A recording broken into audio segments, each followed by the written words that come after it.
Mungu uliye mkuu, tuko mbele zako kwa sababu tuna kiu na shauku ya kuendelea kujifunza kutoka kwako. Na kila mmoja wetu masikio ya kusikia, na zaidi sana kutendea kazi maneno yako matakatifu. Wanasema mtu ambaye anasikia tu asitende amefananishwa na mpumbavu. Hatutaki kuwa miongoni mwa wapumbavu. Mpe basi kila mmoja wetu kuyatendea kazi maneno yako katika jina la Yesu. Amen.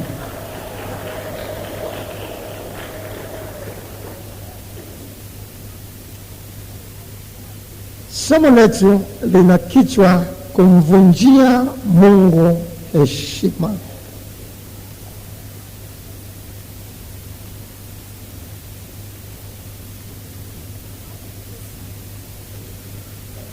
Kumvunjia Mungu heshima. Somo letu lina kichwa kumvunjia Mungu heshima.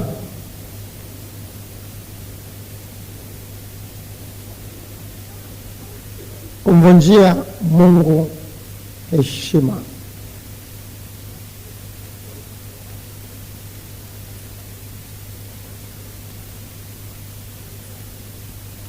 Mungu wetu katika mpango wake ameagiza kwamba mdogo amheshimu mkubwa, ili apate kupata baraka zinazostahili.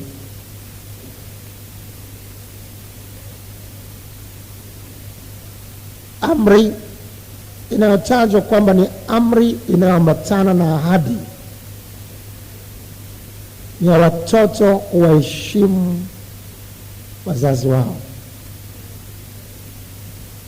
Watoto wanapowaheshimu baba zao na mama zao, Mungu amewaahidi baraka.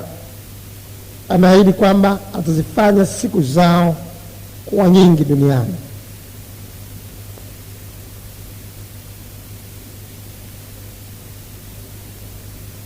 Hiyo ndio amri inayotajwa kwamba ni amri inayoambatana na ahadi. Waefeso sura ile ya 6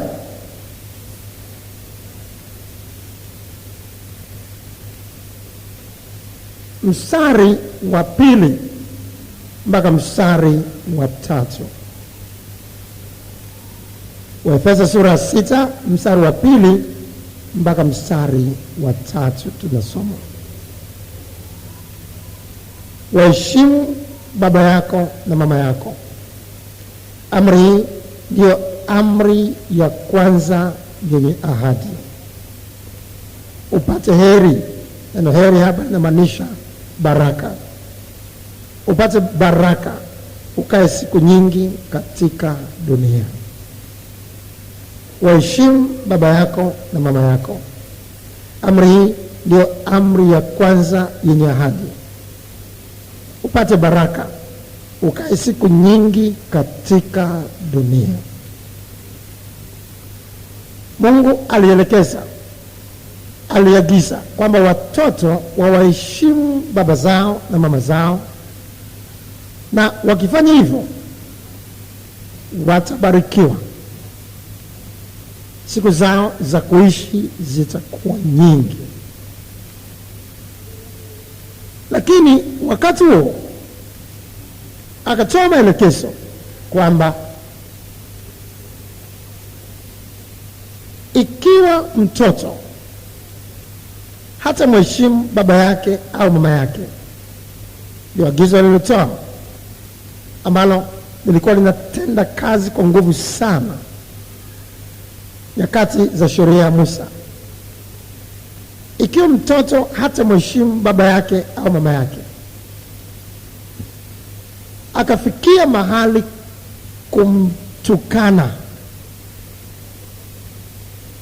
Yule anayekutukana ana lengo la kukuvunjia heshima. Ndio maana matusi wakati wote yatakuwa na lengo la kushusha heshima ya mtu. Tusi halimjengi mtu. Lengo la tusi ni kubomoa heshima ya mtu, kuivunja, kuiharibu, ili watu wamwone mtu anayetukanwa si kitu. Na ndio maana mtu atafananishwa na vitu vichafu visivyofaa. Matusi yatamtaja mtu na kumfananisha na kile kilicho kibaya. Matusi na lengo la kumvunjia mtu heshima. Sasa Mungu akasema, kama mtoto atamvunjia heshima baba yake au mama yake na kufikia mahali kumtukana, mtoto huyo lazima afe. Lazima afe.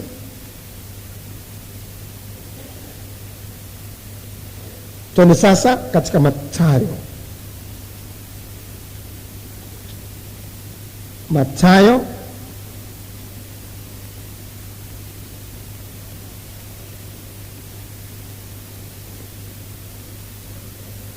Mathayo sura ile ya 15 mstari wa 4. Haya ni maneno ya Yesu mwenyewe. Mathayo 15 mstari wa 4. Hapa tunasoma, kwa kuwa Mungu alisema, mheshimu baba yako na mama yako, na amtukanaye baba yake au mama yake kufa na afe. Kwa kuwa Mungu alisema, mheshimu baba yako na mama yako, na amtukanaye baba yake au mama yake kufa na afe. Ndio agizo la Mungu nyakati hizi, kwamba mtoto awe yote ambaye atainuka na kujikinai mpaka kufikia mahali kumtukana baba yake na mama yake, sharti mtoto huyo afe.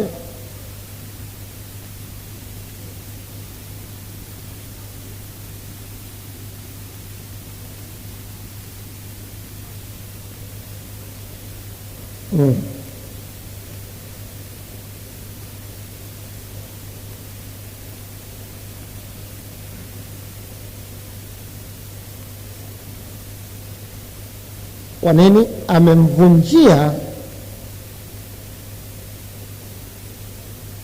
mzazi wake heshima.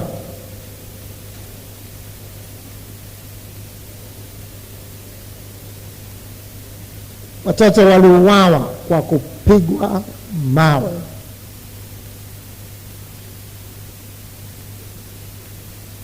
Kumvunjia mzazi heshima, kufa. Matokeo yake ni kufa. Lakini kumheshimu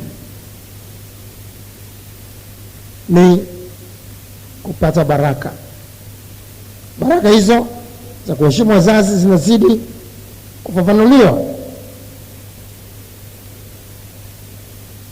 katika Kumbukumbu la Torati sura 5 mstari wa 16. Kumbukumbu la Torati sura ile ya 5 mstari wa 16. Waheshimu baba yako na mama yako kama Bwana Mungu wako alivyokuamuru, siku zako zipate kuzidi, nawe upate kufanikiwa katika nchi upewayo na Bwana Mungu wako. Mtoto akiwaheshimu baba yake na mama yake, siku zake zinazidishwa, naye anapata kufanikiwa katika nchi apewayo na Bwana Mungu wake.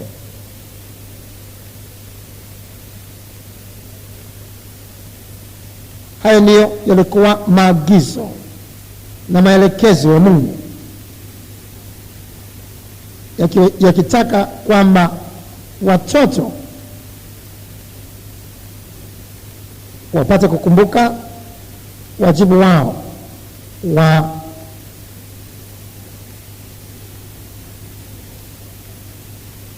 kuwaheshimu wazazi ili wapate kubarikiwa.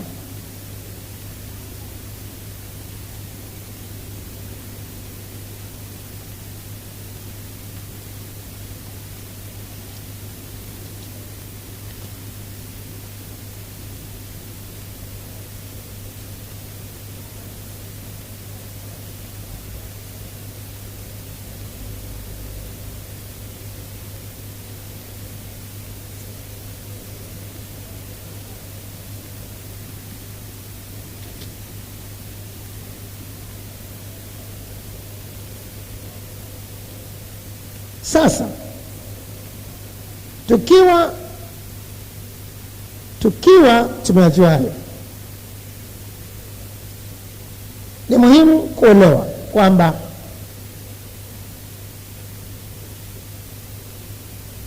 heshima ya Mungu wetu ni zaidi sana ya heshima ya wazazi wetu.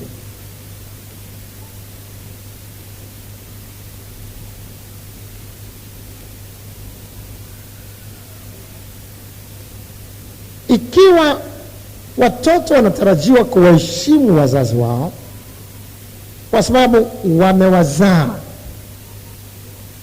mzazi amemzaa mtoto,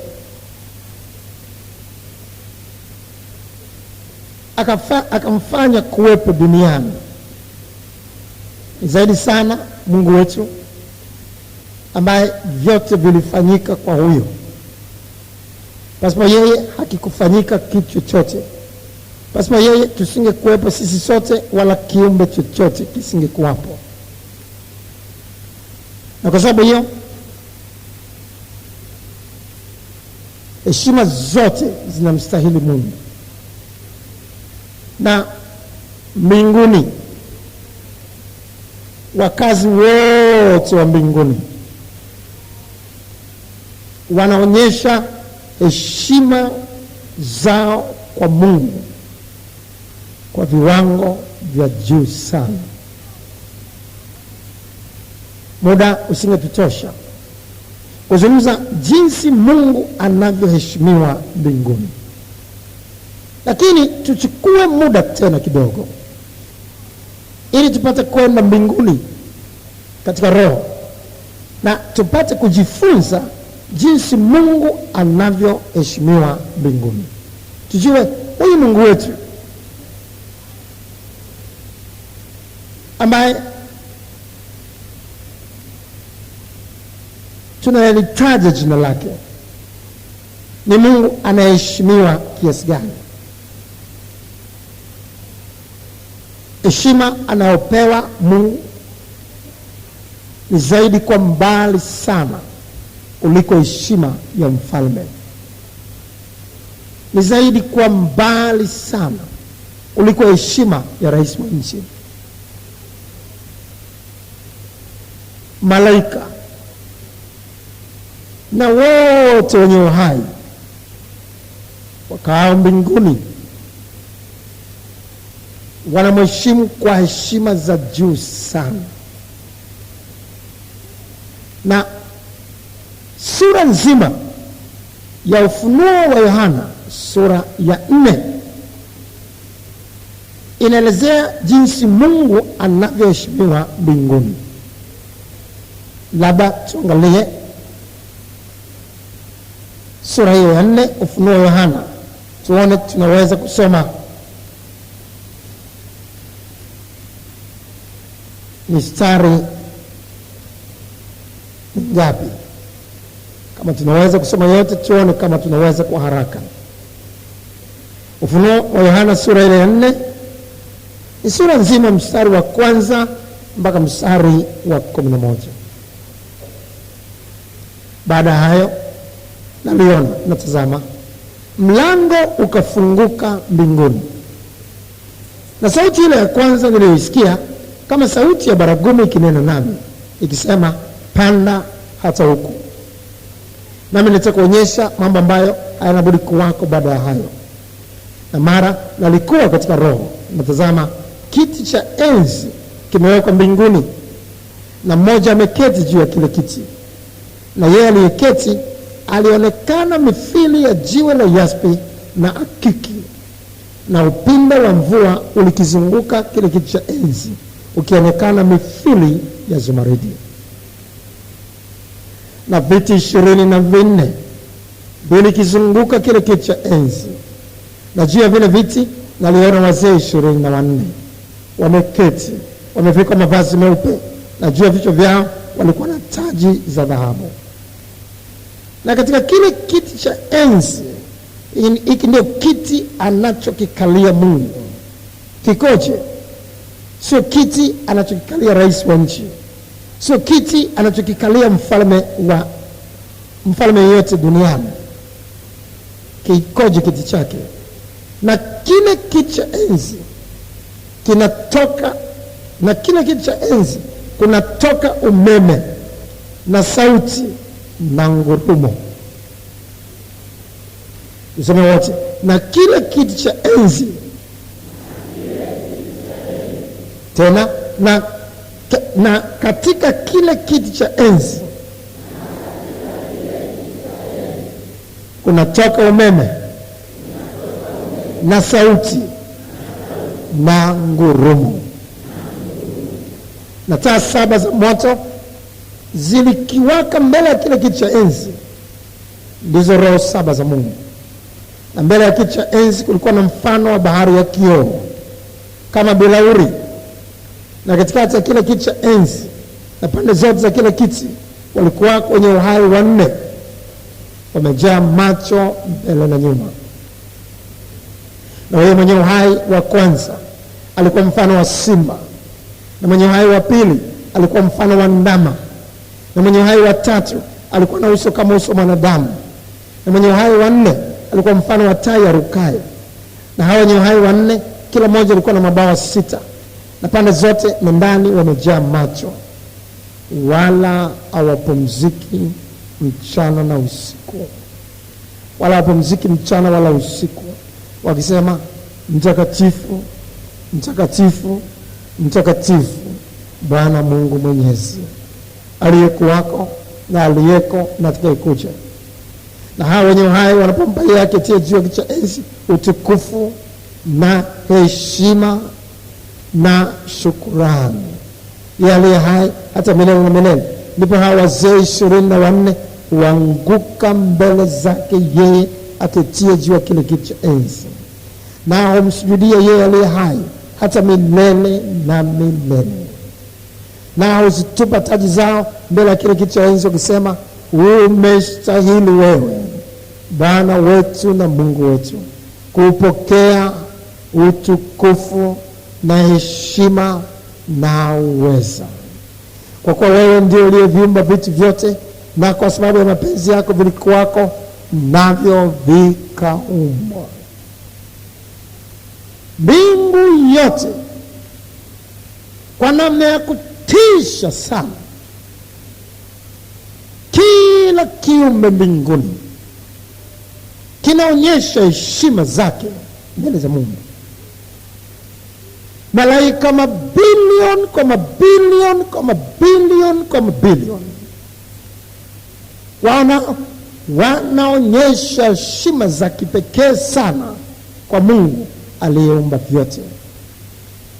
Hakuna rais anayesujudiwa na kuheshimiwa na malaika.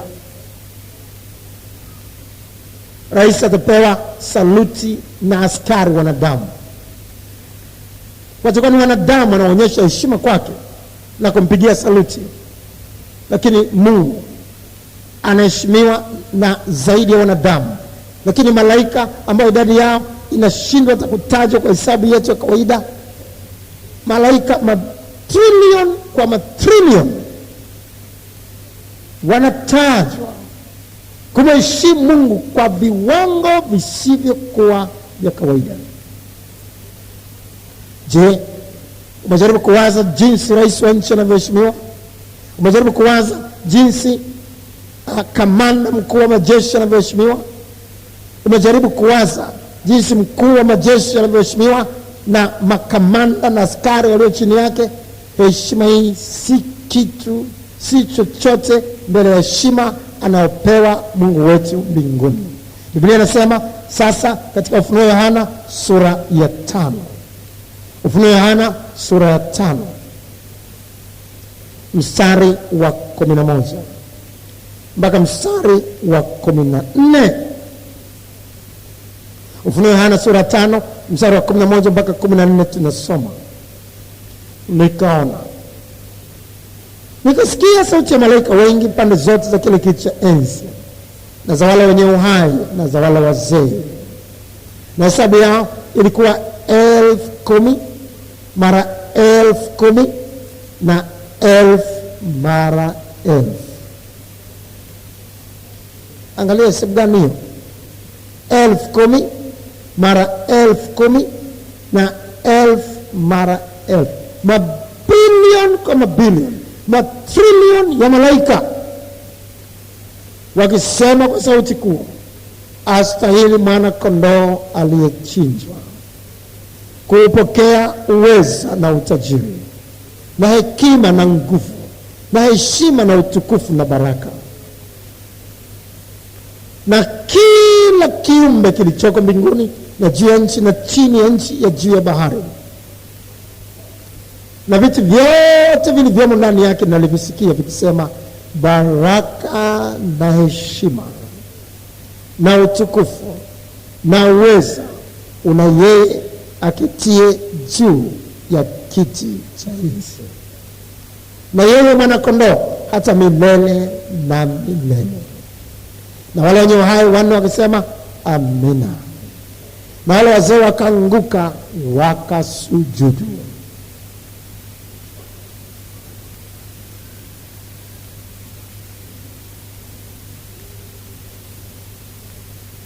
Kila kiumbe kinaonyesha heshima juu ya yeye ambaye ni chanzo cha viumbe vyote vinavyoonekana kwa macho yetu na vile visivyoonekana. Sasa tunaweza tukafikiria, ikiwa baba na mama hawa ambao sio walioumba viumbe, lakini yuko aliyeviumba viumbe, hawa wamepewa tu kumzaa kiumbe husika, kuheshimu baba na mama kunaleta baraka za kipekee, lakini kuwavunjia heshima, kuwatukana, mtoto atatakiwa kufa. Sasa tunaweza kuelewa ni nini maana ya kumvunjia Mungu heshima.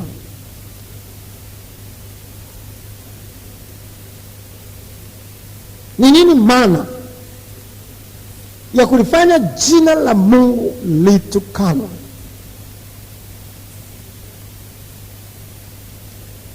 Sasa nisikilize vizuri. Yuko sasa mmoja ambaye yeye kazi yake ni kumtukana Mungu.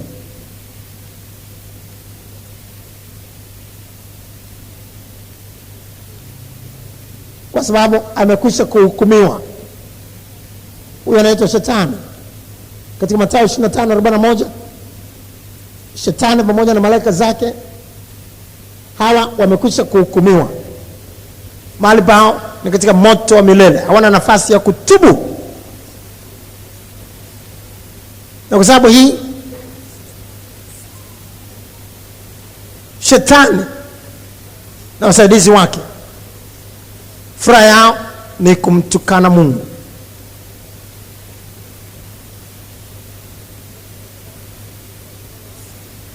Twende pamoja sasa katika Ufunuo Yohana na tuone huyu anayeitwa mnyama. Mnyama ni jina jingine la mpinga Kristo.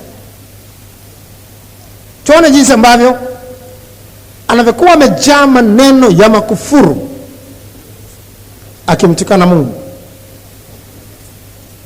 Ufunuo Yohana sura 13 sasa, mstari wa 1 mpaka mstari wa 2, halafu mstari wa 5 mpaka mstari wa 6.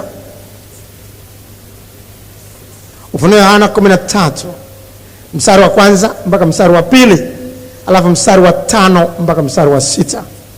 Kisha nikaona mnyama akitoka katika bahari mwenye pembe 10 na vichwa 7, na juu ya pembe zake ana vilemba 10, na juu ya vichwa vyake majina ya makufuru. Kukufuru ni viwango vya juu sana ya kutukana, na huyo anaitwa kumkufuru ni yule ambaye ni wa heshima ya juu sana, lakini wewe unamvunjia heshima na kumshusha kwa viwango vya chini sana kwa maneno yako.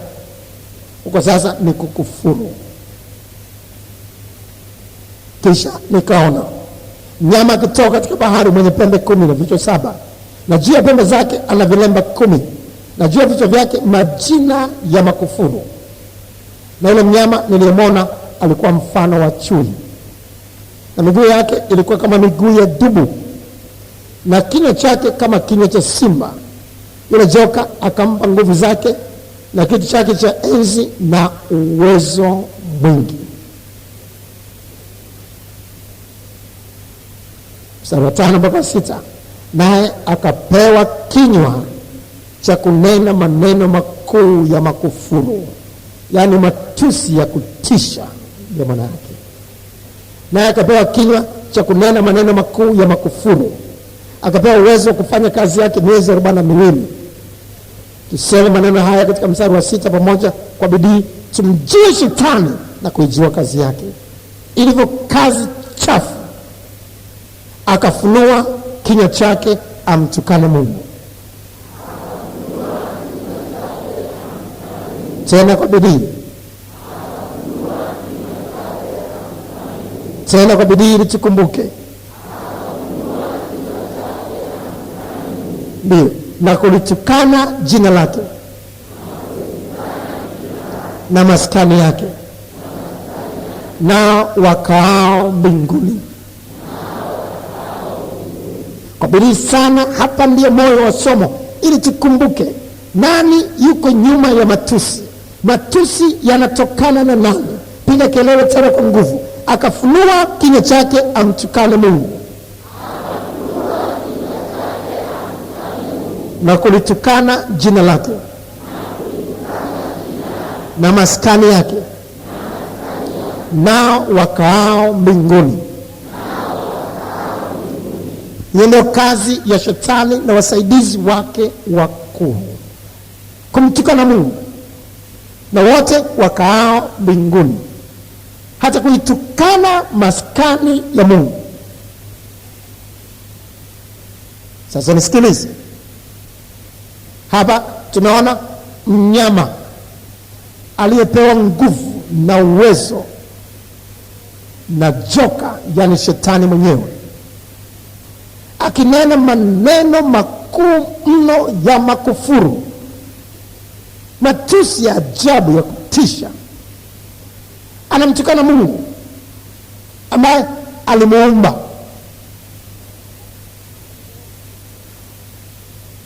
Ndugu zangu, sasa tusikilize zaidi kwa makini.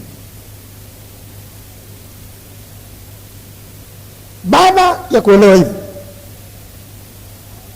na kukumbuka kwamba kama mtoto atamtukana baba au mama yake, hukumu yake ilikuwa ni kifo. Hakukuwa na huruma kwamba huyu ni mtoto.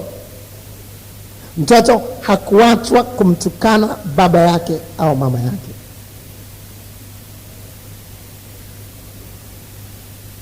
Na tunaona kwamba matusi yanatokana na mwanzilishi wa matusi, Shetani, ambaye ndiye mtukanaji mkuu. Awa yote akiwa anatukana matusi.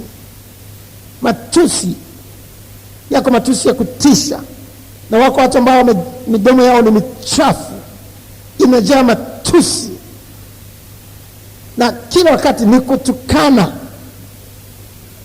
Nyuma ya matusi hayo yuko Shetani mwenyewe, na wanafanya kazi ya Shetani pasipo kujua. Sasa wengi wetu tukiwa tumejua heshima ya Mungu na kufahamu jinsi anavyoheshimiwa mbinguni, jinsi ambavyo kiti chake anachokikalia tu kinavyotisha, upesi tunaweza tukaangalia na kusema, mimi sijawahi kumtukana Mungu tangu nizaliwe, kwa sababu tutakuwa tunawaza tu kwamba ni maneno machafu kutoka katika vinywa vyetu ndio kumtukana Mungu,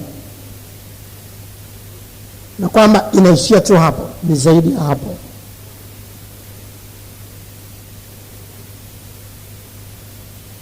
Ni muhimu sasa kuelewa kwamba akitokea mtu yote akawa anaitwa kwa jina lake Kristo,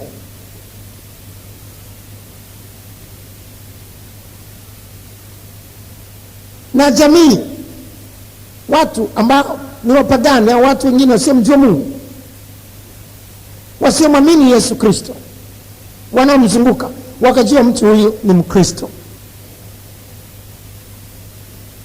mtu huyu ameokoka,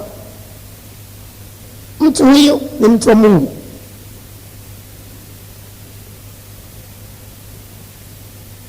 Sasa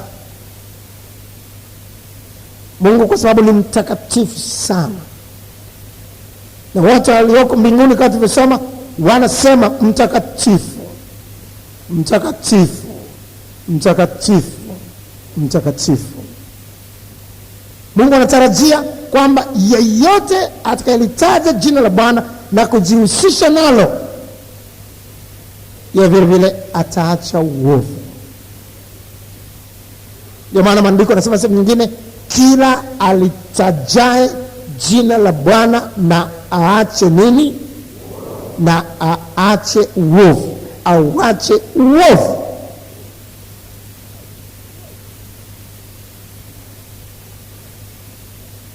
Kama mtu anajitambulisha kwa jina la Bwana, anataka atambulike kwamba yuko katika jamii ya mtakatifu huyu Mungu, Mungu anatarajia yeye naye atakuwa mtakatifu.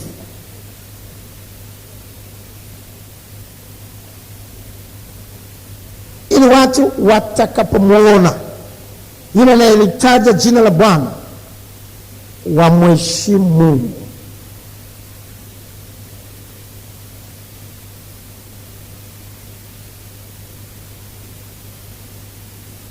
Wamwone Mungu kupitia katika familia yake, wamwone Mungu kupitia kwa watoto wake Mungu.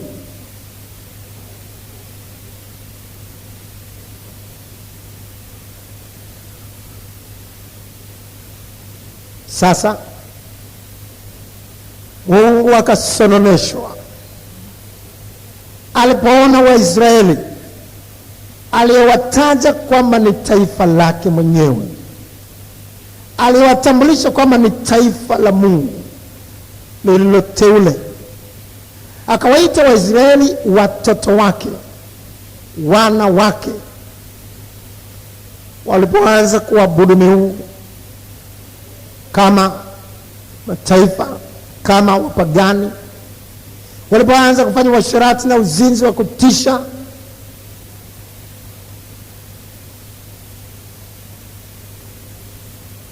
na kufanya kila namna ya uchafu, Mungu anasema wakalinajisi jina lake. Manake wakalitia unajisi jina lake. Manake nini? Wakalichafua, wakamvunjia Mungu heshima, wakamfanya Shetani kushangilia, wakamfanya Shetani na wasaidizi wake kufurahi. Ni muhimu kwa leo, kabla jaendelea hapo, kwamba akitokea mtu analitaja jina la Bwana na kujihusisha nalo, akaishi maisha ya usafi na utakatifu, Mungu anajivunia. Mungu anajivunia mbele ya Shetani, kama ilivyokuwa kwa Ayubu.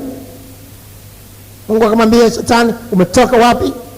Shetani akamwambia, nimetoka kuzunguka huko na kule duniani. Akamwambia, umemwona mtumishi wangu Ayubu, jinsi anavyonicha mimi, jinsi anavyoniheshimu mimi, jinsi anavyoishi katika usafi na utakatifu kama mimi ilivyo mtakatifu. Umemwona?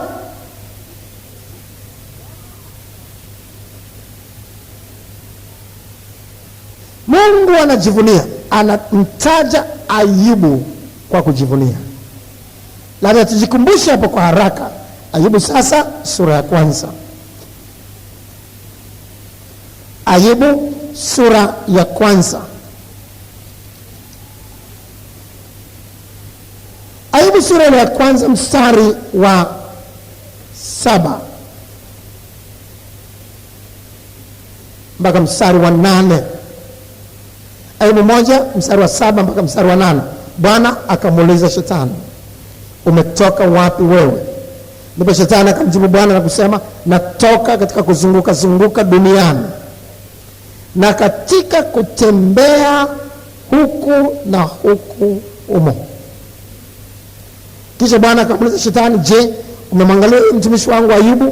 Kwa kuwa hapana mmoja aliye kama yeye duniani, mtu mkamilifu na uelekevu, mwenye kumcha Mungu na kuepukana na uovu.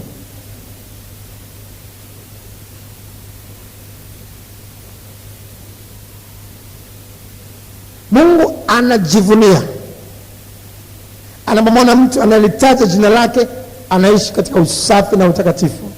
Lakini kinyume chake, kama mtu analitaja jina la Bwana na kujihusisha nalo, anajiita Mkristo, anajiita ameokoka, anajiita ni mtoto wa Mungu, halafu anaishi maisha ya uchafu, halafu wanaomzunguka ambao hawajaokoka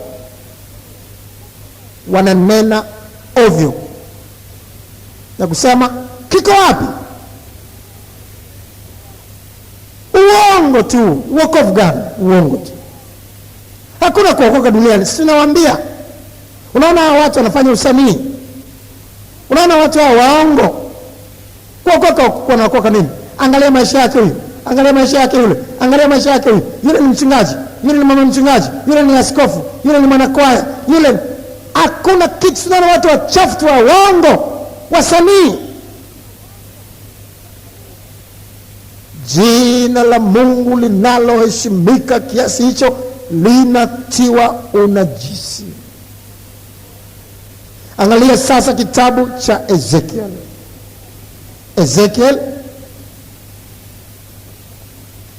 Ezekiel sura 36 mstari wa 20. Ezekiel sasa sura 36.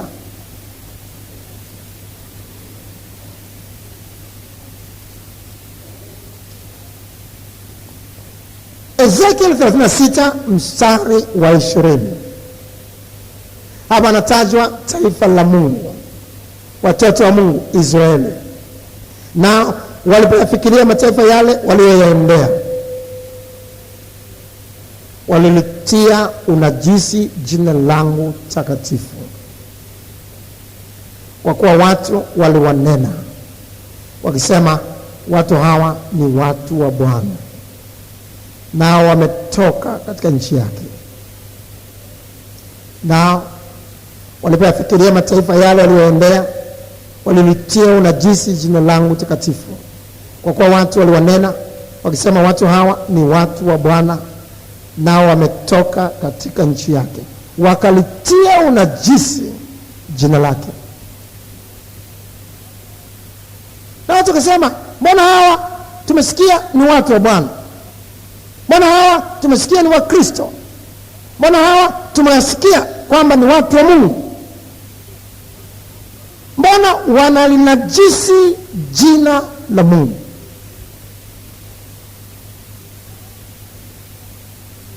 Mbona wanalinajisi jina takatifu la Mungu?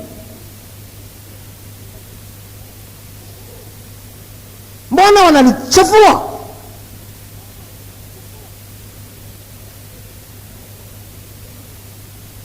Mbona haonekani kwamba ni watu wa Mungu? Mbona haonekani ni watu wake Bwana? Alibaname Mungu anasononeka. Malaika mabilioni kwa mabilioni, matrilioni kwa matrilioni wanaanguka, wanasujudu. Wastahili heshima na utukufu, kwa sababu pasipo wewe hakuna kiumbe ambacho kingekuwako. Lakini huyu anaitwa mwanadamu, yeye anamsaidia shetani kulifanya jina la Mungu litukanwe. Sasa kwa namna hiyo,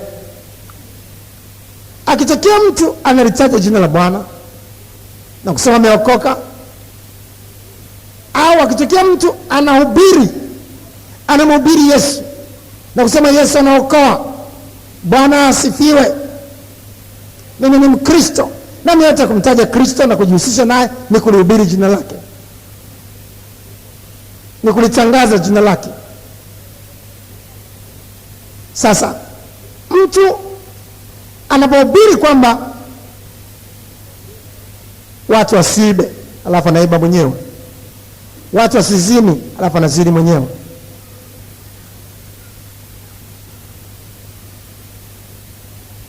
anatajwa kwamba anamvunjia Mungu heshima, analifanya jina la Mungu litukanwe. Warumi sura ya 2.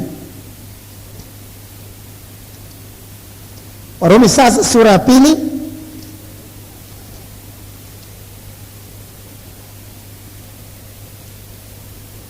mstari wa 21 mpaka mstari wa 24. Warumi 2 mstari wa 21 mpaka 24 tunasoma, basi wewe umfundishaye mwingine, je, ujifundishi mwenyewe? Wewe uhubirie kwamba mtu asiibe, waiba mwenyewe? Wewe usemaye kwamba mtu asizini, wazini mwenyewe? Wewe uchukiaye sanamu, wateka mahekalu? Wewe ujisifuye katika Torati, wamvunjia Mungu heshima kwa kuiasi Torati? Wamvunjia Mungu heshima kwa kuiasi Torati? Unataka watu wanaokuzunguka waone hakuna wokovu? Unataka watu wanaokuzunguka waone hata Mungu hayuko, neno lake sio kweli? Una lengo gani? Shetani anapomtukana Mungu ana lengo hilo. Shetani anapoleta matusi ana lengo hilo. Wewe una lengo gani? Kwa maana jina la Mungu latukanwa katika mataifa kwa ajili yenu, kama ilivyoandikwa.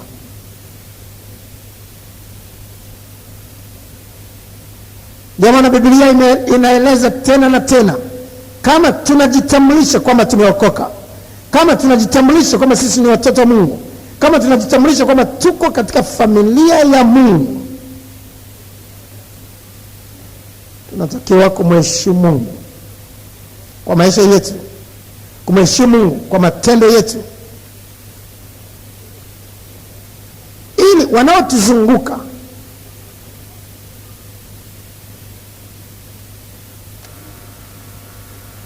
waona wamheshimu.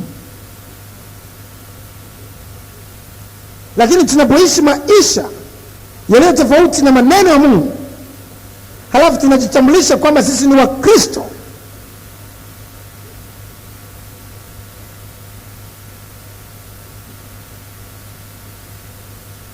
maana yake tuna lengo la kulifanya lile jina litukanwe. Jina la Mungu linatukanwa katika mataifa kwa ajili yenu.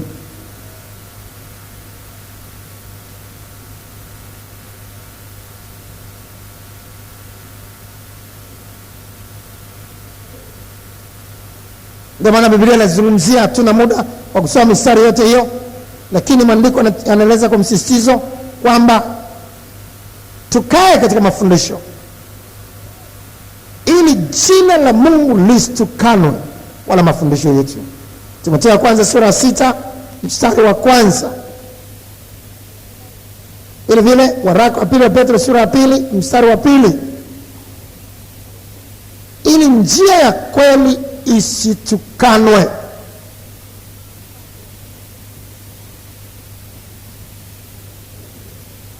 Tukumbuke wakati wote wanayatukana mafundisho ya Kristo ni maajenti wa Ibilisi, ni wasaidizi wa Ibilisi. Wakati wote tunapokuta watu wanamtukana Mungu, ni maajenti wa Shetani. Kama mtu yeyote ambaye amejaa matusi kinywani mwake anavyofanya hivyo chini ya ushawishi wa Ibilisi, ndivyo ilivyo. Katika Luka sura ya 22 mstari wa 65 tunaona watu hawa wakimtukana Yesu. Luka 22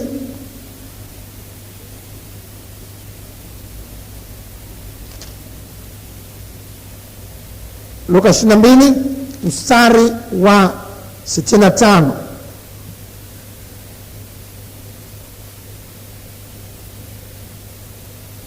Wakamtolea na maneno mengine mengi ya kumtukana.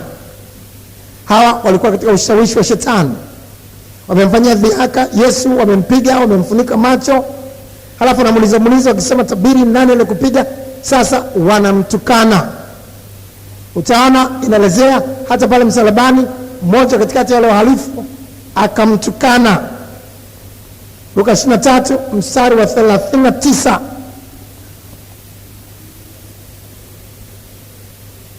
Mpaka mstari wa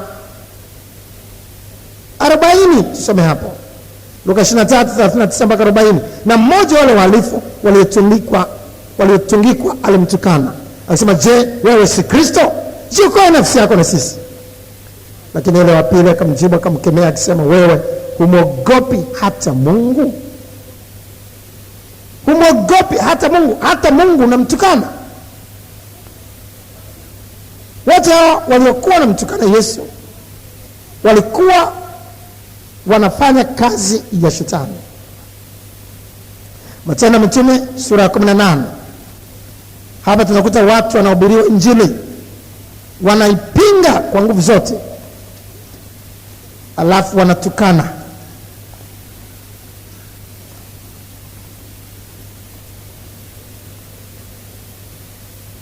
Matendo ya Mitume 18 mstari wa 5 mpaka mstari wa 6.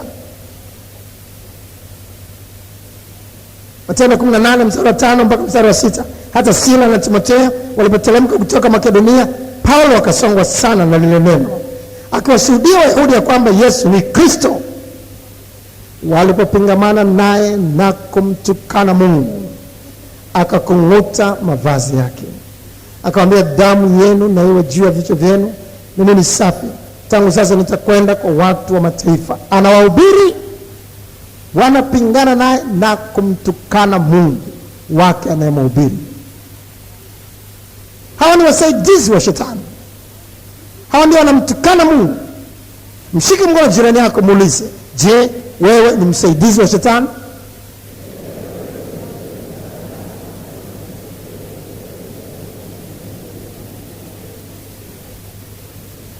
Muulize tena aliye nyuma yako au aliye mbele yako, muulize, je, wewe ni ajenti wa ibilisi?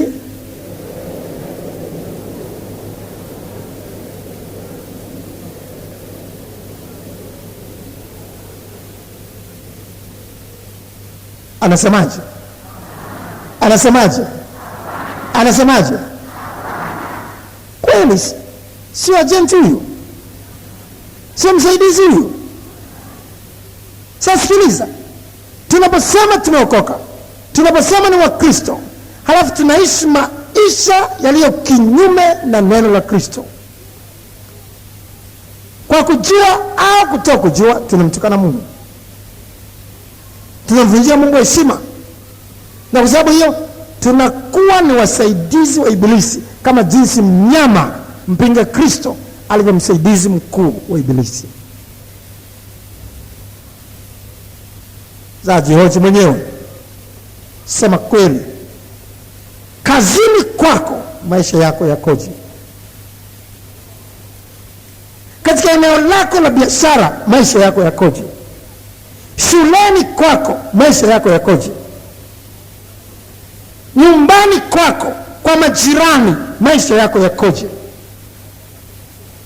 Unaposema umeokolewa, ni mtoto wa Mungu, na kila siku unapigana na mkeo, kila siku mnapigana na kutukanana na kurushiana maneno ya aibu, na wale watu wengine wanaozunguka wanasikiliza, walokole wanapigana, walokole wanakungutana, walokole wanarushiana maneno machafu, kwa kujua au kwa kutokujua, umekuwa unamtukana Mungu maisha yako yote. Umekuwa unamvunjia Mungu heshima.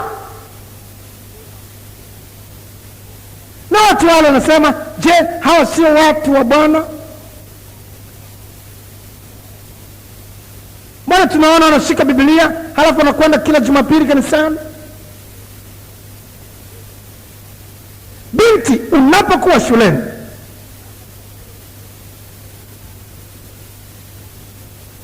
kanisani unaonekana mtu wa Mungu, lakini shuleni unafanya kila namna uchafu, halafu unataka kutambulika umeokoka. Upesi tu, Bwana asifiwe, nimeokoka, si nasali wapi? Unalitukana jina la Mungu, unalifanya jina la Mungu litukanwa katika mataifa, unamvunjia Mungu heshima.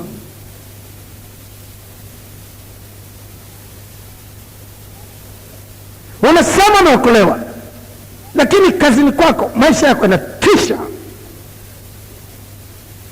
Ukiwa katikati ya watu wa Mungu unaonekana ni mtu wa Mungu, ukienda nje kidogo unavaa mavazi ya kikaba, ni mwasherati, ni mzinzi. Wanakujua wale watu wanaofanya nao washerati, hata wanakushangaa, unasalije hapa?